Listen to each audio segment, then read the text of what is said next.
Olá a todos, eu sou o Everton de Oliveira, professor Água do Instituto Água Sustentável. Vocês já conhecem, eu peço para vocês acompanharem a gente no Instituto Água Sustentável e no Professor Água nas redes sociais, e também do Groundwater Project, que a gente distribui livros gratuitos de hidrogeologia para o mundo todo, beleza? Hoje a gente está aqui, né, no nosso programa Pompa, porque o mundo precisa de água, entrevistando um grande amigo meu de longa data que trabalha com água já há muito tempo, tem uma carreira boa, e ele foi orientador da Bruna Soldan. Vocês conhecem a Bruna, a nossa parceira de longa data aqui do Instituto. Ele é o Rodrigo Manzioni. Ele possui graduação em agronomia, mestrado em agronomia e doutorado em sensoramento remoto e livre docência em hidrogeografia e agrometeorologia. Ele é professor da Unesp, no campus de Ourinhos. Bem-vindo, Rodrigo. É um prazer ter você aqui com a gente. Conta para a gente um pouco da sua trajetória. Como é que você, de agrônomo, resolveu se interessar por água e depois para água subterrânea? Conta aí da carreira. Como é que você foi parar em Ourinhos? Né? Obrigado, Everton. Agradecer primeiramente, né, cumprimentar a sua audiência, que só cresce, a gente acompanha pelas redes e parabeniza, né? São iniciativas como essa que a gente precisa para popularizar as águas subterrâneas, cumprimentar também o pessoal do Instituto, a Bruna, agradecer o convite, fico muito feliz em estar aqui com vocês, contando um pouco, né, da nossa história, o que a gente faz e batendo um papo. Bom, eu sou natural de São Paulo e, como todo bom paulistano, né, quando a gente vai passar férias, a gente vai ou para o campo ou para a praia, né? Então, meus avós eram os dois funcionários da Caixa Econômica Federal, aposentados, então eles tinham uma casa tanto na praia como no campo. E a gente ia passar férias de verão na praia e de inverno no campo. E aí sempre tive esse contato próximo com a natureza, sempre foi, né, muito curioso para entender como as coisas funcionam, os rios, o mar. Então, isso já vem da infância, né? E quando eu tinha uns 10, 12 anos, a gente começou a passar férias mais frequentemente nessa fazenda, na região ali do Alto Paranapanema, próximo a Tapetininga, São José, São Miguel Arcanjo, uma região ainda muito selvagem. Quem conhece ali tem o Parque Júlio Botelho, né? Júlio Botelho não, Júlio Botelho jogou no Palmeiras, né? Mas tem o parque ali, né, que é o refúgio do Mono Carvoeiro, né? A gente visitava lá, então foi essa sensação de liberdade, estar perto da natureza, poder sair a cavalo, explorando. Então isso sempre foi uma coisa muito presente em mim. E mesmo tornando adolescente em São Paulo, eu mantive esse gosto, né, pelo campo, pela água. E na época do vestibular eu acabei prestando agronomia, fui para Botucatu, e a formação é um pouco diferente, né? A agronomia tem mais uma formação voltada à fitotecnia, a gente tem as cadeiras de água, e eu comecei a trabalhar mais especificamente com água a partir do doutorado. Por volta, né, dos anos 2000, eu fiz o mestrado, mais aplicado à ciência do solo, e no doutorado eu achei conveniente, né, para dar uma diversificada no meu perfil profissional, não trabalhar só com solos, mas se eu trabalhasse com manejo de solo e água, eu acho que eu ia me colocar, né, numa posição mais interessante no mercado, não indo muito para baixo, que é terreno dos geólogos, né, e também não indo muito para as obras, que é mais questão dos engenheiros. Então, eu me mantive ali na interface da zona vadosa, né, com a zona saturada. Sim. E achei, né, uma boa base de dados para trabalhar com água subterrânea no doutorado, que me levou, inclusive, para a Holanda, para trabalhar com especialistas que desenvolveram modelos para explicar a oscilação em diques e tal, e foi isso que fez, né, a diferença quando eu vim prestar o concurso aqui em Ourinhos, que tinha as cadeiras de clima e de hidrogeografia abertas no curso de geografia do campus, que estava ainda iniciando as atividades por volta de 2006, 2007, e acabei passando no concurso com uma aula sobre recursos hídricos e com um projeto sobre águas subterrâneas. Então, dali para frente, a coisa acabou se encaixando e eu pude manter as águas subterrâneas na minha linha de pesquisa e no meu desenvolvimento profissional. Muito legal, muito legal. Então foi... o que você fez? Só para perguntar, você fez o que na Holanda? Você ficou... foi parte do doutorado? Foi, na época era o sanduíche, né, que a gente chamava, mas foi uma bolsa de estágio e doutorado que eu consegui pela CAPES, e eu fiz o doutorado no INPE, em São José dos Campos, e foi bem na época que o INPE instalou aquele programa DETER, né, de combate ao desmatamento, e o meu orientador, o professor Gilberto Câmara, se tornou diretor do Instituto naquela época. Ele já era uma pessoa ocupada, né, ficou ainda mais ocupado ainda, e eu falei, eu preciso de ajuda para me desenvolver um pouco mais aqui. Conversamos e identificamos na Holanda alguns especialistas que estavam desenvolvendo esses modelos para explicar a oscilação em diques, que a gente fez uma passagem para as zonas vadosas mais espessas que a gente tem, né, dos nossos latossolos, enfim. E aí eu fui trabalhar com o Dr. Martin Knotters no Instituto Alterra, que é ligado à Universidade de Wageningen, que é a universidade número 1 em agronomia, na época, né? Hoje em dia, ela tem uma outra cara, ela se tornou uma universidade muito maior, mas era uma das universidades que mais recebia alunos estrangeiros no começo dos anos 2000. Então, foi um celeiro ali de muitas pessoas que estudaram comigo, tiveram ali comigo e depois vieram ocupar cargos, né, em universidades, em instituições de pesquisa. Então foi um período muito, muito rico que eu procuro até hoje manter contato lá com o pessoal. Muito legal. E é um país agradável de ficar, né? Também tem essa. É menos do que parece, viu, Everton? Todo o tempo lá, o frio judia muito da gente, a comida parece papo de jogador de futebol, mas a comida é difícil de se acostumar. E o que mais me tirou do prumo não foi nem o inverno. Você se encapotava, né? Entrava, ficava um resfriado do outro. Mas no verão, quando não anoitece, que dá 11 horas da noite, está sol ainda, você parecia passarinho, tá? Não parava de piar. Isso me atrapalhou bastante, porque eu perdi a hora de comer, de dormir, foi curiosidades. A mesma coisa, a minha experiência no Canadá é a mesma coisa. É tudo lindo, mas passa um ano lá para você ver como as coisas mudam, né? Na Holanda não faz esses frios que faz no Canadá, em Waterloo, de 40 centímetros de neve, de você não poder sair. Lá em Wageningen levava 10 dias por ano. E levava 2, parava 10, levava mais 3. Então o inverno era até brando, mas sempre úmido, chovendo, ventando, então judia um pouco. Cansa, é verdade, é verdade. É tudo, de longe parece tudo muito legal. Mas eu gosto de passear lá, talvez morar, eu acho que vai ser... por isso que a gente voltou, né? Assim, vale a pena, a experiência é uma experiência de vida, realmente. É legal. Vamos voltar para a água. Você tem trabalhado com modelagem de água subterrânea. Fala um pouco sobre isso daí, dá algum exemplo de algum dos projetos que você está fazendo para o pessoal saber. Bom, a gente, né, eu venho dessa formação, né, mais ligada ao mapeamento, à geografia, né, às geociências, durante a pós-graduação. Então, o que eu desenvolvi durante o mestrado e o doutorado, eu procurei integrar na minha linha de pesquisa depois que eu me tornei professor e pesquisador aqui da Unesp.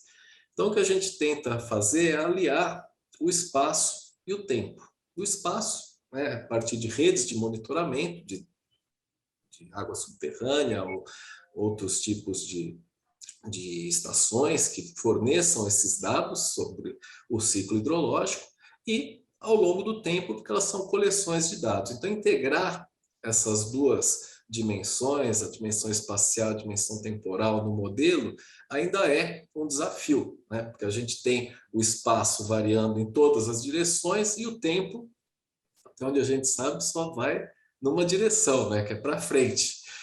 Então, e também a escala, né? Enquanto o espaço varia em metros, quilômetros, o tempo varia em dias, meses, anos, décadas. Então, ajustar um modelo que acomode essas duas dimensões ainda é um desafio científico que eu tento trabalhar aqui com os modelos. Então, basicamente, a gente utiliza, né, dados espaciais e dados temporais vindos de redes e de estações de monitoramento para procurar gerar esses mapas sobre a dinâmica dos recursos hídricos, do clima e como que isso acaba, né, influenciando o que interessa, que é a vida das pessoas, as atividades econômicas, a preservação dos recursos, né, seja vegetal, animal, mineral, e dar essa resposta, né, para a sociedade de como a gente pode desenvolver os nossos recursos sem acabar contaminando eles ou usando demais, né, as questões de superexploração, vazão de rios, procurar acomodar tudo isso dentro das nossas análises para mostrar, né, que realmente as coisas estão integradas. A gente não pode trabalhar em blocos, a gente tem que tentar integrar tudo isso. E o curso de Geografia é um curso que permite isso, né? A visão interdisciplinar, multidisciplinar que eles têm durante o curso, permite que o profissional flutue entre essas áreas e forneça esses resultados que a gente tenta extrair dos modelos matemáticos e estatísticos. Legal, legal. E o que você está fazendo? Qual que é o trabalho desenvolvido pelo seu grupo? Que você estava em Ourinhos, foi para Tupã, voltou para Ourinhos, mas o que o grupo está Agora eu fazendo? estou no período de transição, né? O campus de Tupã, da Unesp, a Faculdade de Ciências e Engenharia, abriu um curso de Engenharia de Biosistemas no meio de 2015, mais ou menos, e precisava de um professor na minha área de geoprocessamento, sensoramento remoto, e eu topei o desafio de iniciar, né, com esse grupo o curso. Tive a oportunidade de ser o primeiro chefe do departamento de engenharia de biosistemas, recém-criado ali na FCE, e a ideia era que a gente implementasse o curso, né, e dividisse um pouco da experiência que eu já tinha aqui em Ourinhos para o início desse curso de engenharia de biosistemas. E agora, em janeiro, acabou o meu mandato e logo depois disso eu comecei a trabalhar nessa transferência aqui para Ourinhos, que foi onde eu comecei a minha carreira, onde a gente tem, né, tá mais próximo da família, está mais próximo, né, das nossas coisas, ainda tinha casa por aqui. Então, foi uma opção pessoal minha, da minha família, retornar para cá. E também o desafio, né? A região do Paranapanema, do Médio Paranapanema principalmente, ela tem sofrido bastante com a crise hídrica. Então, a ANA, a Agência Nacional de Água e Saneamento, instalou uma sala de crise aqui, uma sala de situação para acompanhar a situação dos reservatórios do Paranapanema já em 2018 e vem trabalhando, porque a crise veio para ficar aqui na região. Né? Quem conhece a região ali de Avaré, Jurumirim, né, sabe o que aconteceu por ali, o nível dos reservatórios baixou muito, não se recuperou, dificilmente vai se recuperar, né, porque a demanda só cresce.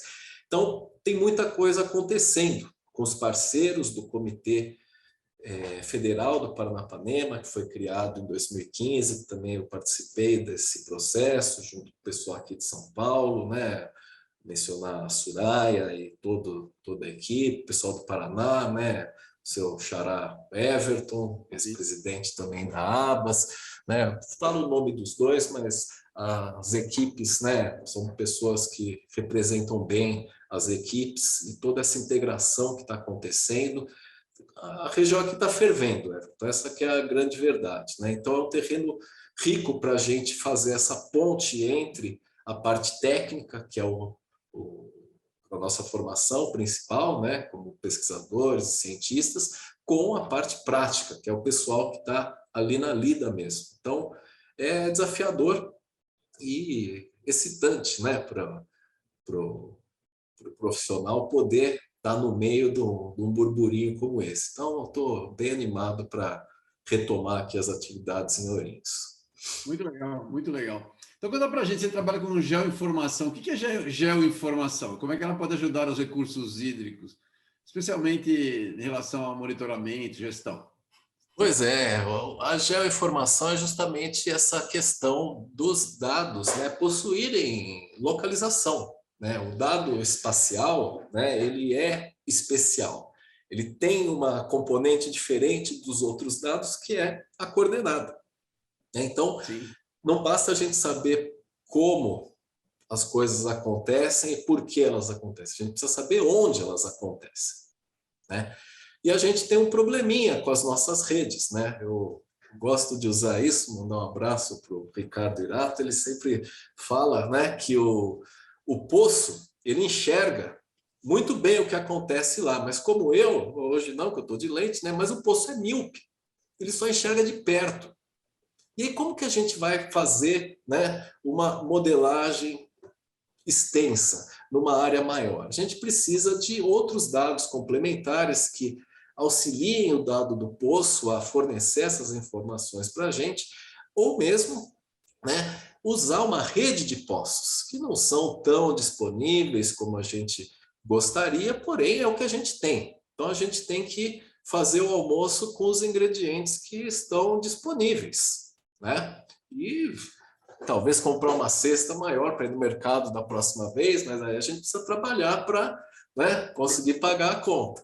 Então, ficar só falando que a rede tem que expandir, que precisa de mais poço, não é o caminho. A gente precisa também maximizar a informação. Porque outra questão é que a gente coleta dados, mas também não usa plenamente esses dados. Então, eu procuro, né, nas minhas pesquisas, como eu tenho essa formação na área de geoinformação, geoestatística, geoprocessamento, eu procuro sempre aliar essa componente espacial para que a gente possa entender não só na escala da microbacia, mas também modelos locais, regionais, até mesmo os modelos em grande escala, modelos de grandes bacias, né? Eles precisam desses dados geolocalizados. Então, a geoinformação, ela pode nos trazer essa componente adicional do onde e relacionar, porque o que acontece próximo do ponto de observação tem mais chance de ser parecido do que o que acontece mais distante. Então, quanto mais próximo a gente tem essas relações de distância dos fenômenos que podem também ser explorados e revelar questões interessantes que muitas vezes não aparecem nas modelagens clássicas, nas modelagens tradicionais que a gente está mais acostumados em hidrogeologia. Muito legal, muito legal.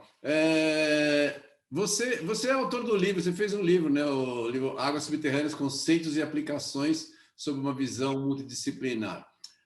Fala um pouco do livro aí, como é que surgiu a ideia de escrever o livro, qual que é o público-alvo? Esse livro já tá ficando desatualizado, preciso de patrocinadores para uma segunda edição, uma revisada e ampliada, né? Mas eu escrevi esse livro em 2014, foi fruto da primeira vez que eu dei a disciplina de águas subterrâneas na pós-graduação, no curso de irrigação e drenagem da Faculdade de Ciências Agronômicas de Botucatu, da Unesp. Essa cadeira já existia, o professor Rudinei de Bauru, que dava, da Unesp de Bauru, que dava essa disciplina, ele se aposentou, e o professor João Sade me convidou para dar a disciplina no lugar dele. E foi um desafio muito grande, né? Você dá um curso de 120 horas de água subterrânea, tem matéria para caramba, né? Então, eu fui destrinchar e comecei a beber em várias referências diferentes, escritas por químicos, por matemáticos, por físicos, por estatísticos e, obviamente, por geólogos, hidrogeólogos, engenheiros. E eu me deparei com uma diversidade muito grande de linguagens, de terminologias, né? Até mesmo dos nossos professores, quem estudou nos Estados Unidos, quem estudou na França, as traduções. Então, eu comecei a ver o quão rico era realmente a questão das águas subterrâneas e como isso é multidisciplinar. Então, eu procurei escrever um texto com a minha interpretação de ter lido fontes de diferentes, né, autores de diferentes linguagens e traduzir isso para uma linguagem acessível, né, para o público geral. Então, ele é um livro introdutório, ele tem 12 capítulos, é um livro introdutório sobre as águas subterrâneas, que fala desde o histórico, o desenvolvimento nas civilizações mais antigas até os dias atuais, conceitos de geologia, aí eu aperto um pouquinho na parte de modelagem, processos físicos, já um pouquinho mais específico. Trazemos alguns capítulos, né, sobre gestão, por exemplo, por isso que eu falei que já está desatualizado, muita coisa já mudou, temos novas leis, novos marcos legais, outros querendo empurrar novos marcos aí goela abaixo da gente, mas para o final do livro aí já tem alguns capítulos mais específicos sobre o que eu faço, né, análise de séries temporais, e poderia ter até um livro sobre um capítulo adicional sobre análise espacial, que a gente já vem desenvolvendo muita pesquisa com isso, já tem bastante coisa para falar. Porém, nós temos um livro mais recente, Everton. Chegou esses dias aqui para a gente, é um dos Blue Books da IHA, é o Groundwater for Sustainable Livelihoods and Equitable Growth. Eu sou um dos editores, né? É um projeto encabeçado pela Viviana Ré, pelo Tamiruabe, da África do Sul, pela Aditya Market, do Nepal, e do Alan MacDonald, do Serviço Geológico Britânico. Então, esse é um fruto do IHA Bourdon Bureau, que é voltado a essa interface entre as ciências sociais e a água subterrânea, e a gente abriu uma chamada para receber artigos. Ele saiu agora no Dia da Água desse ano, para a gente tornar a água subterrânea um pouco mais visível, né? E são 33 artigos e temos 4 contribuições brasileiras. Temos uma contribuição do pessoal lá de Campina Grande, falando de pequenas barragens, como que pequenas intervenções, como que a água subterrânea se desenvolve e qual a importância local disso. Temos pessoal da Federal do Rio de Janeiro, junto com o pessoal da Unicamp.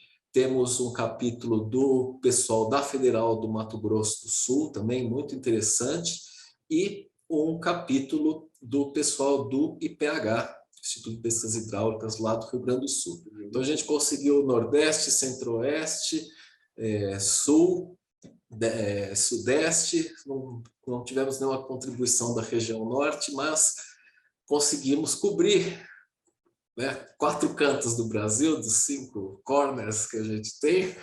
E, enfim, convido, né, quem tiver interesse nessa linha, né, de pesquisa das águas subterrâneas a pesquisar um pouquinho sobre o livro, e a gente vai ter o maior prazer em auxiliar nessa questão.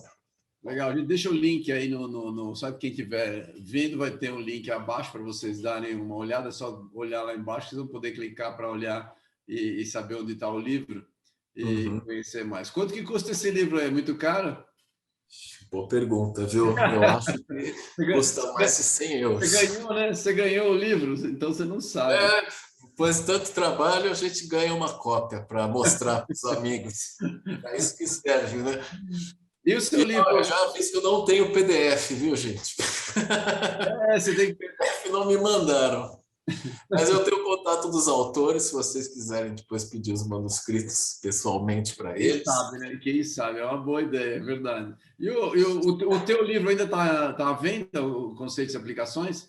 Sim, ele está em vários sites também, vários na Amazon você encontra, e foi editado pela Paco Editorial, e esse sim é um livro bem mais acessível, né?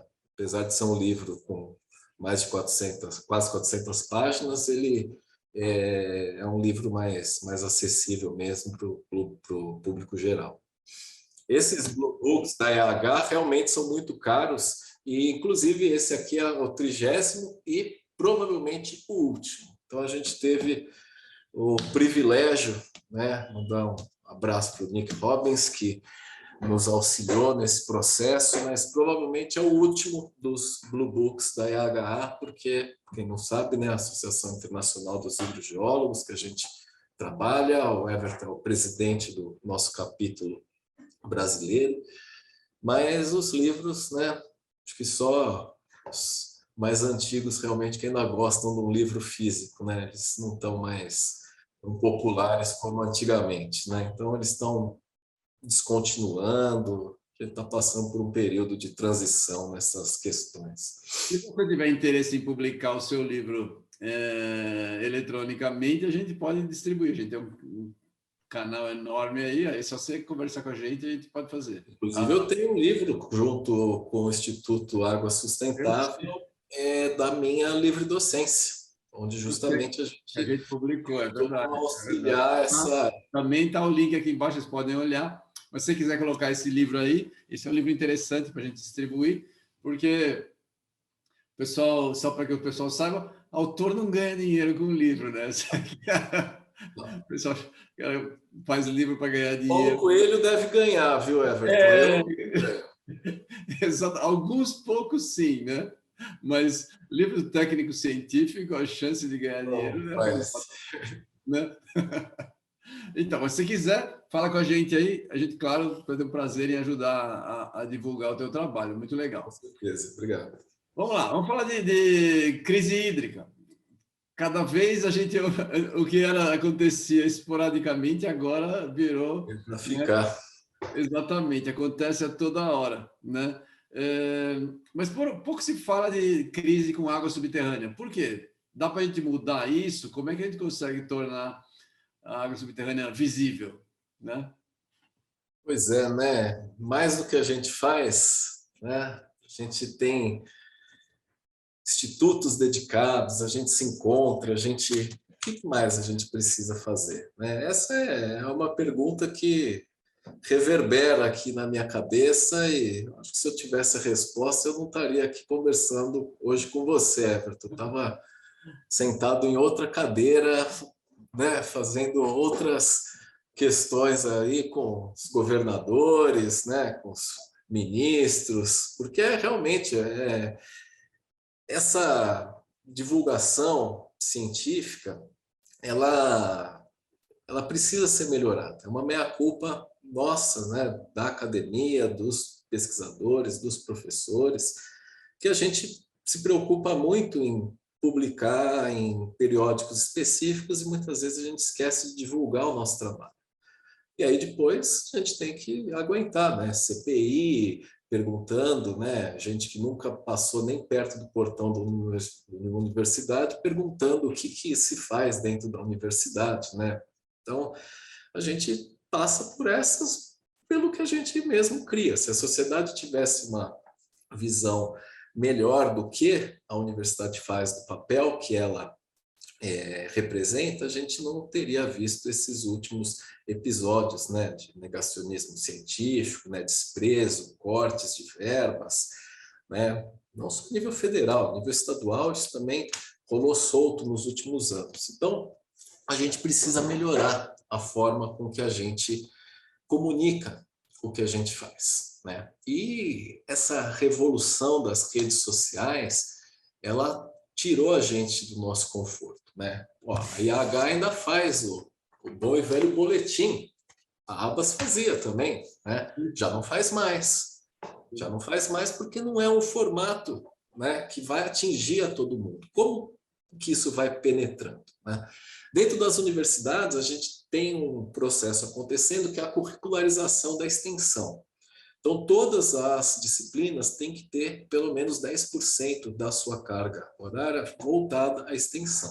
Então, tem departamentos, institutos que não estão, né, dando muita atenção para isso. Eu vi muitos professores, como que eu vou botar extensão na minha disciplina de cálculo, né, do primeiro ano?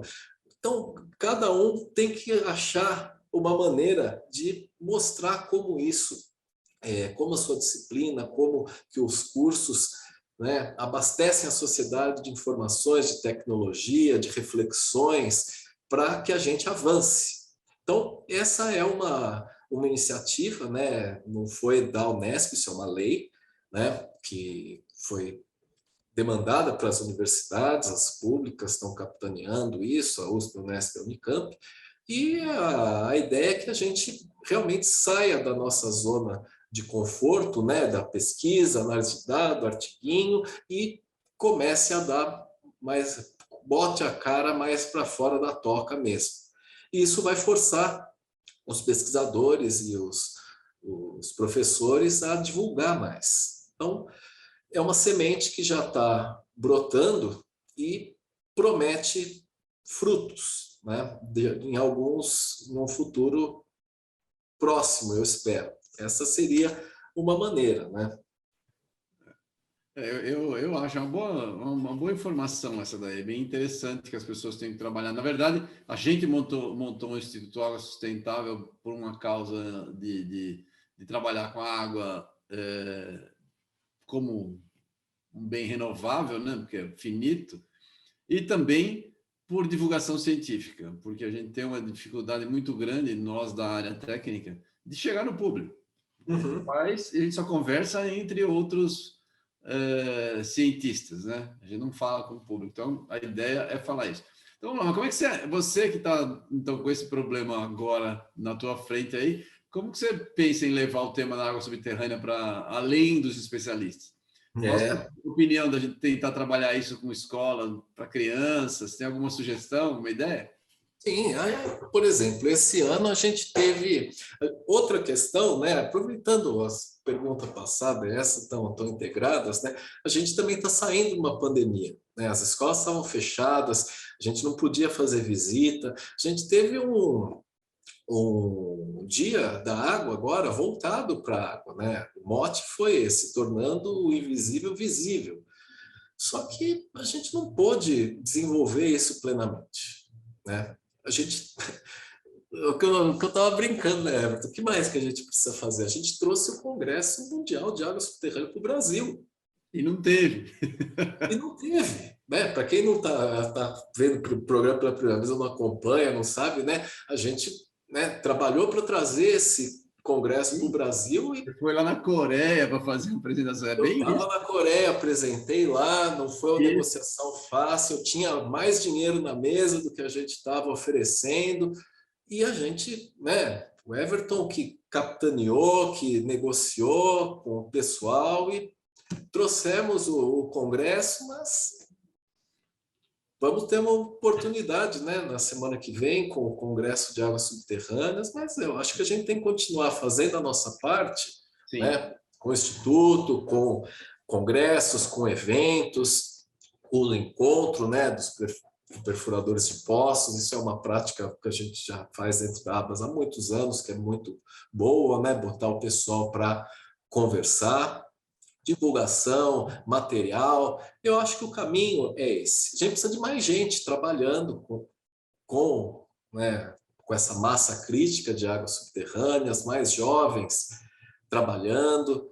Aí a gente precisa trabalhar esse público também, né? Tem muito moleque hoje em dia que só quer ser youtuber ou tiktoker, né? Gamer, né? O pessoal não sai mais de casa. Então a gente precisa levar essas questões, né? Eu, por exemplo, eu gosto muito da boa e velha caixa de areia, né? Você tem um aquário cheio de areia, bota água, vela, você sai do outro lado, dá para brincar. Só que já tem coisas mais modernas. Aqui em Ourinhos a gente tem uma caixa de areia com o Kinect do Xbox. Então você consegue projetar o Kinect em cima da caixa de areia, ele faz todo o modelo de terreno. Você pode brincar com a areia, botar uma bacia, simular coisas. Isso é apelativo, só que custa dinheiro.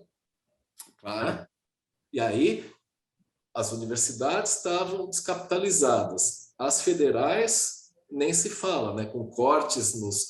Né? Sim. Se começar a falar de Ministério da Educação, Ministério da Ciência e Tecnologia, aí, né, não é essa a ideia do nosso papo hoje. Mas a gente precisa avançar. Talvez isso está, né, mais presente nas diretrizes de ensino.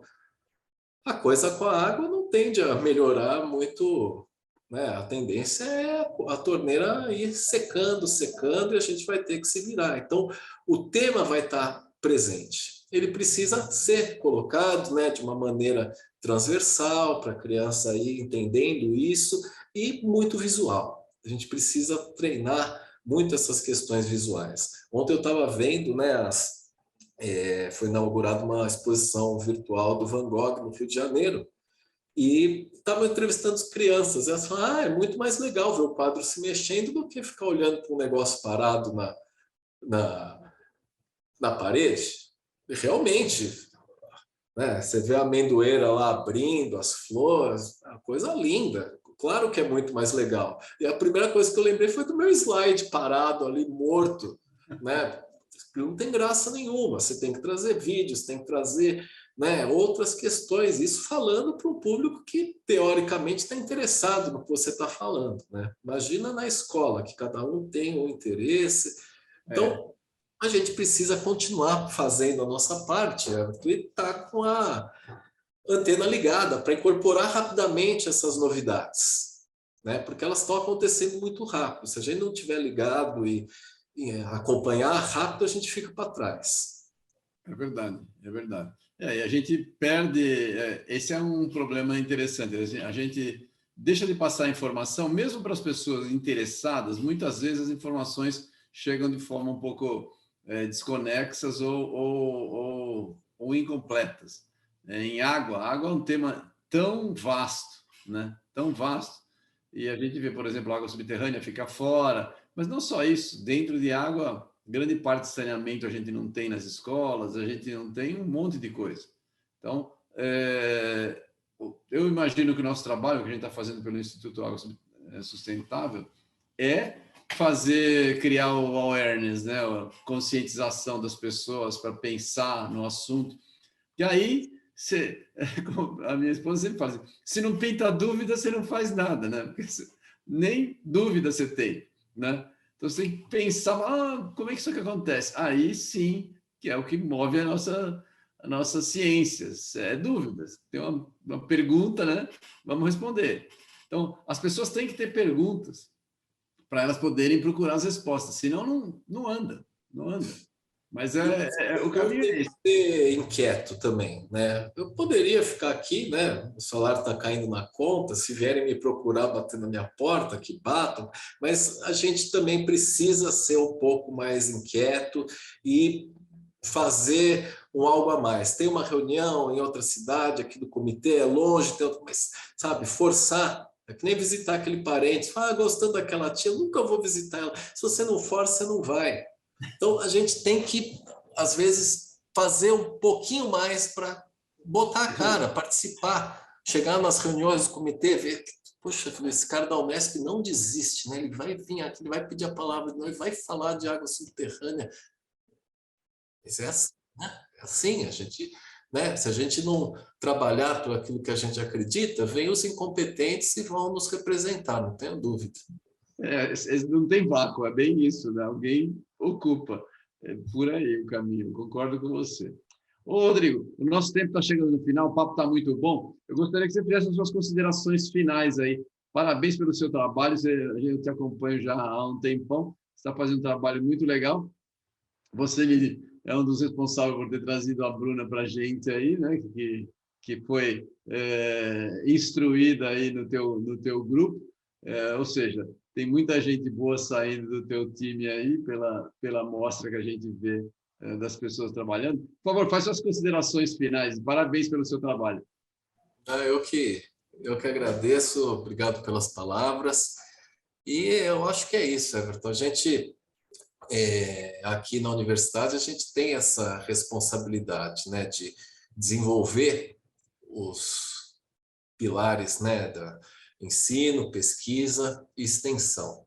Então, equilibrar tudo isso de uma maneira, né, que não acabe interferindo em nenhuma dessas atividades, porque a gente também tem a componente da gestão. Nos campos menores, como de Ourinhos, em Tupã, a gente acaba tendo, né, muito tempo ligado à gestão do campus, etc. Mas a gente tem que procurar, né, mostrar mais para a sociedade qual a função da universidade. Né? Para que a gente está aqui? Para fornecer para o mercado pessoas que possam representar, fazer, né, a coisa acontecer, como a Bruna, né, que trabalhou comigo na graduação, no mestrado, depois já trabalhou com você em Rio Claro, com o grupo do LEBAC, né, com todo o pessoal lá. Isso vai trazendo as pessoas para o mercado de uma forma mais qualificada, que eles possam flutuar, né, entre os diferentes públicos, o público científico, o público, né, profissional que está no dia a dia das águas subterrâneas, e acreditar que a gente pode sim fazer a diferença, né? Você não é só mais um, a gente tem canais para fazer a divulgação, né? O Instituto, sempre que a gente precisou, tem alguma coisa, algum evento, entramos em contato, o pessoal divulga, coloca nas listas. Então, é uma rede de colaboração que a gente tem que não só desenvolver, né, mas manter ela e fazer com que ela aconteça, né? Praticar essa rede nós temos via abas, via IAH, via universidades, né? E trabalhar para que a coisa seja cada vez mais integrada com a sociedade. A gente tem um projeto muito interessante também com o pessoal do CEPAS, da USP, na cidade de Bauru, que é um projeto visando soluções para tornar as cidades mais resilientes. Bauru é uma cidade aqui na região que tem um problema crônico de falta d'água. Então, levar isso é o desafio. O projeto temático da FAPESP, o líder é o professor Ricardo Irato, mas é uma equipe com, né, pessoas de várias instituições do Brasil, do mundo, e que a gente está oferecendo isso para a cidade, né? Essa expertise, ela tem que ser praticada, sair dos portões da universidade e chegar nas prefeituras, nos corpos técnicos, para que a gente possa contribuir de alguma forma para que a coisa evolua, né? Se a gente ficar parado do jeito que a gente está, a coisa não vai funcionar. A gente tem que acompanhar a evolução dessas coisas e procurar, né, fazer essa ponte, né, o bridge entre a parte técnica e a parte prática, que é um dos pilares do que eu venho também me forçando a trabalhar nos últimos anos, Everton, que é a sociohidrogeologia, né, que é uma linha dentro da hidrogeologia para procurar levar esse conhecimento, né, fazer essa ponte de duas vias entre as comunidades, os corpos técnicos e a academia. Então, eu já tenho uma dissertação de mestrado, duas, na verdade, mestrado profissional defendidas no Prof. Água, com esse tema. E temos mais uma em andamento, que vai começar também a avançar nesses protocolos e talvez trazer uma questão um pouquinho mais laboratorial, de qualidade de água, pequenas propriedades, entender a percepção que as pessoas, né, têm das águas subterrâneas. Que são, né, tijolinhos que a gente vai botando nesse muro para que a gente construa um futuro sólido para os nossos recursos hídricos, os nossos recursos naturais, que é o maior patrimônio que o Brasil tem. Então, né, não existe patriota que não preserve os nossos recursos hídricos, as nossas matas, as nossas águas, as nossas florestas, as nossas comunidades tradicionais. Então, amar o Brasil é amar o que a gente tem de melhor, que são os nossos recursos hídricos e a nossa água, as nossas florestas, enfim. Acho que é isso, Everton. Muito legal. Muito bom o encerramento. Obrigado pela sua entrevista, Rodrigo. Novamente, parabéns pelo seu trabalho. A gente se encontra no Congresso da Água Subterrânea e em outros congressos no futuro, claro, para a gente bater papo, falar sobre água e sobre os nossos projetos. Muito obrigado. Pessoal, agradeço aqui a presença do Rodrigo Manzioni. Ele é professor de Ourinhos, né? Se você tiver interesse em pesquisa na área, procure o Rodrigo, ele é um excelente orientador, é um bom caminho para você saber, tá bom? Obrigado a todos, eu sou o Everton do Instituto Água Sustentável, dê uma olhada nos links dos livros que foram mencionados, dê um like no nosso material, acompanhe a gente nas redes sociais. Um grande abraço, muito obrigado. Um abraço, gente. Obrigado, Rodrigo.